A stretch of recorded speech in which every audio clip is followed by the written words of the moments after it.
When you ask me about myself, my name, my age, my educational status, my marriage status, my state of origin, okay, you would ask these questions because you want to know where I'm coming from. Probably you're being judgmental, probably you're trying to be friendly, probably you're just being curious, probably you're just trying to satisfy your questions based on prejudice, or you're just genuinely wanting to know more about me. Yeah, okay, my name is Asma Ozaka. Listen, this is the first time I be Nigerian based content creator and also a cosmetic formulator and also an educator on cosmetic studies and cosmetic science. This is not a get to know me video actually, but I'm just trying to start that way so that you will understand what I mean by ingredient list review. So people think that just from the ingredient list they know already how this product is going to work, either for skin or hair products, basically cosmetics ingredient listing. They think they already know that, okay, this is going to make my hair really long, this is going to make my skin really glowy, this is, that kind of thing. It's a yes and a no. I have videos where I review products, but I review them based on this ingredient listing that has been provided by the manufacturer. Number one, some of these ingredient lists do not even have the usage percentage rate, but it is being overhyped. Okay, let me give you an example. For instance, there's this soap I have spoken about this many times in Nigeria, the Kojisan. Like there was a time there was this huge hype buzz. Even though now the thing has dropped, how market all happened? It has dropped drastically. People had pretty good review on it, some had pretty bad review on it, but the whole buzz around that soap was the fact that it had kojic acid. Are you seeing what's happening? And then when you now go through the beautiful benefits of kojic acid, it lightens the skin, it brightens the skin, it clears hyperpigmentation, it helps with acne.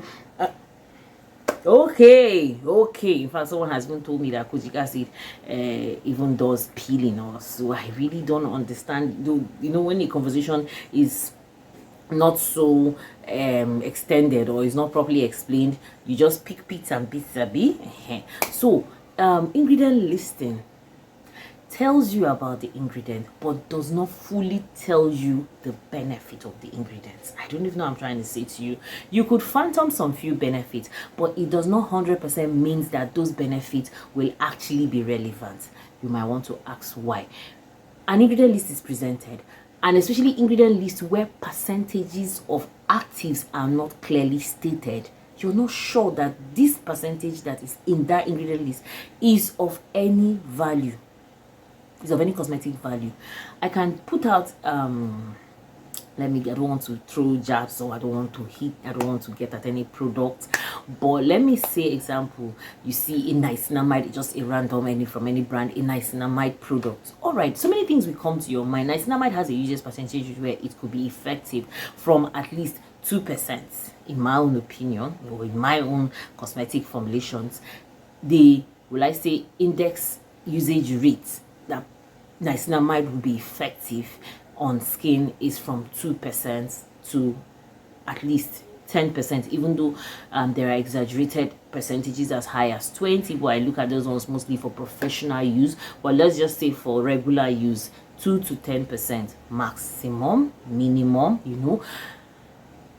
Any random niacinamide cream might just pop up and you rush and go and buy. What if the manufacturer did not use that niacinamide from the 2%? What if it's below?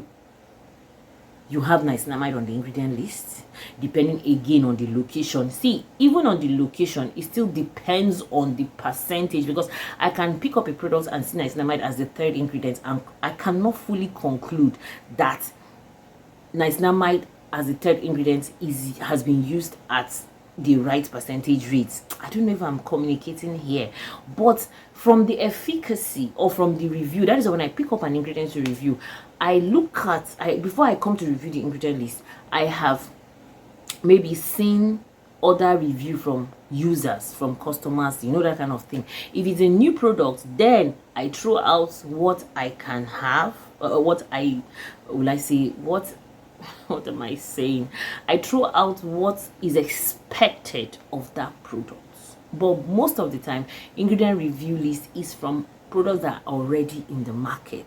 So what am I trying to say here? People now are gradually becoming so obsessed about ingredient list, and some manufacturers are taking advantage of that and putting ingredients that are not even there, and people you know that, but which that one is understandable, because I also have products where there are certain ingredients that are in the product but they are not on the label. Do you understand? And the reason being that as cosmetic formulators, we upgrade all the time. Do you understand? Like my retinol now cream, I have a little bit of niacinamide in it currently, but when I first started there was no niacinamide in it. So looking at the ingredient list, there's no niacinamide in it, but hopefully when those labels fade off, I'll put niacinamide in it. I don't know what I'm trying. So it's not coming from a cocky place, even though some do come from a cocky place. What I'm trying to say to you is that you don't need to be neck bent on the ingredient list. For me, I would advise you to go for products that have stated their usage percentage rate of their actives. It puts you more at ease. What do I mean by that? Buying, still coming to make an example with niacinamide, buying a niacinamide cream that does, a niacinamide serum, or a niacinamide product in general that does not really have the percentage stated in it, can make the ingredient list a little bit hazy for you, can make it look like guesswork. That's why I see sometimes when I'm reviewing an ingredient list, I'm like, okay, but I am still reviewing with the backing of clients' review. I don't even sometimes really pay so much attention on the review of the company itself. I don't know if I'm trying to say to you, I prefer the one for clients. But in as much as I still prefer the one for clients, I still bear in mind that not every product will be good for everybody. It might be good for me, it might work for me. Like, I remember a client that kept complaining about azelaic acid, but as I speak to you now, azelaic acid is gradually becoming a holy grail. Like, for me, I've been speaking about it for like some years already. Like, I know what azelaic acid in combination with niacinamide has done for my skin with acne, rosacea, and this lady is complaining bitterly. Like, it's almost like she thinks that I gave her niacinamide to torture her. Sorry, what am I saying? Azelaic acid to torture her. Due to the characteristics of azelaic acid, it can be itchy, especially for beginners, and when the weather is hot, azelaic acid can be very, very tasking to use for newbies.